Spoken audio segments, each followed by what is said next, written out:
Guys মাত্র 5 টাকা দামের এই কফির প্যাকেট দিয়ে আজকে বানাবো রেস্টুরেন্টের সবচেয়ে দামি কফি, মানে হট ক্যাপুচিনো বানাবো গাইস। বাসায় যদি এত সহজে বানানো যায় গাইস, তাহলে কেন রেস্টুরেন্টে যায় খাইতে হবে বুঝি না। মাত্র কয়েক মিনিটের ব্যাপার স্যাপার। যাই হোক, কথা বাদ দিয়ে এখানে হচ্ছে আমি 5 টাকা দামের কফির প্যাকেট নিয়েছি। এবার হচ্ছে এটাকে কেটে দেখো চামচের মধ্যে মেপে নিয়ে নিচ্ছি। আমি একটু বেশি করে বানাবো তো তার জন্য 4 প্যাকেট কফি নিয়ে নিচ্ছি। আর সবগুলো কফি দেখো মেপে মেপে নিয়ে নিবা, এতে করে অনেক সুবিধা হয়। দেখাইতেছি কি সুবিধা হয়। এই চামচটা দিয়ে গাইস 4 চামচ কফি হয়েছে। এখন একই চামচ দিয়ে মেপে মেপে দিয়ে দিব 4 চামচ চিনি। সবকিছু মাইপা দিলে কফিটা একদমই পারফেক্ট হয়, কোনো কিছু কম হয় না। যাই হোক গাইস, 4 চামচ চিনি দেওয়ার পর এবার ঢেলে দিব পানি। মানে সহজ ভাষায় বলতে গেলে গাইস, এরা যতটুকু কফি দিবা ঠিক ততটুকু চিনি ততটুকু পানি দিয়ে দিবা। এখন হচ্ছে গুটাগুটি স্টার্ট করতে হবে। তোমরা কি ভাবছো এই চামচটা দিয়ে গুটবো না? ডাইলে তো ঠিকই ধরছো, এই চামচটা দিয়ে গুটবো না। চামচটাকে সাইডে রেখে দিয়ে নিয়ে নিয়েছি একটা ছাকনি। তোমরা কি মনে করেছো গাইস এই ছাকনিটা দিয়েও আমি গুটাগুটি করবো না? তাইলে কিন্তু ঠিকই ধরছো, আমি কিন্তু এই ছাকনিটা দিয়েও গুটবো না। শুধু তোমাদেরকে দেখাইলাম চামচটা দিয়েও গুটাগুটি করতে পারো, চাইলে আবার এই ছাকনির পাছাটা দিয়েও গুটাগুটি করে নিতে পারো।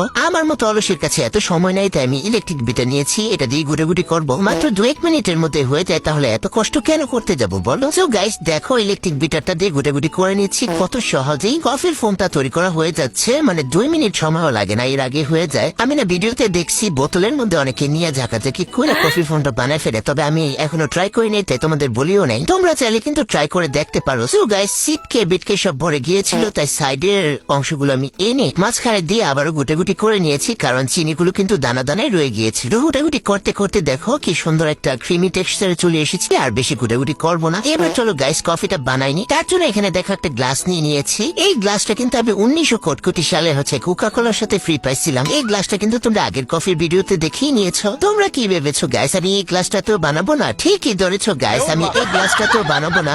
আমি আজকে বানাবো এই লম্বা গ্লাসটার মধ্যে। এখন এই গ্লাসটার মধ্যে একটু ডেকোরেশন করার জন্য রে গাইস এখানে আমি কিছুটা ডার্ক চকলেট কেটে নিয়েছি। চকলেট গুলোকে গরম পানির পাত্রের উপরে রেখে একটু মেল্ট করে নিয়েছি। এখন দেখো চামচটা দিয়ে সুন্দর করে গ্লাসটার মধ্যে দিয়ে দিব। তো সুন্দর করে আমি গ্লাসটার মধ্যে ঘুরায় ঘুরায় প্যাঁচে প্যাঁচে আঁকা বাঁকা করে আঁকাঝুকি করে নিয়েছি। দেখেছো কত সুন্দর দেখাচ্ছে? এবার গাইস আমরা যে কফিগুলো গুটাগুটি করে রেডি করে রেখেছি না, সেইটা এখানে দিয়ে দিব। সম্পূর্ণ কফির ফোমটা ঢেলে দিয়ে দিয়ে দিব জাল করা ঘন লিকুইড দুধ। দুধটাকে আমি পাশে চুলার মধ্যে জাল করতে বসে রেখেছিলাম। একদম সরাসরি গরম দুধটা ঢেলে দিচ্ছি। একটু ভালো করে জাল করে তারপর দুধটা দিবা, মানে এত মজা হয় না কফিটা খাইতে। আর কি বলবো গাইস, দেখো যে না গরম দুধটা ডাইলে একটু গুটাগুটি করতেছি, গ্লাসের মধ্যে যা আঁকাঝুকি করছিলাম সব গইলা মিশে গেছে, মানে জ্ঞান বুদ্ধি সব হারায় ফেলেছি রে গাইস। যাই হোক গাইস, এবার মিশাইবার খাইবা, মানে চুমুকে চুমুকে মজা নিবারে গাইস। এত মজার কফি হয়েছে না, আমি আমার সাঙ্গু পাঙ্গুদের নিয়ে খেতে থাকি রে গাইস। তোমরা অবশ্যই বানিয়ে খেয়ে আর যাওয়ার আগে লাইক কমেন্ট শেয়ার করে যেও।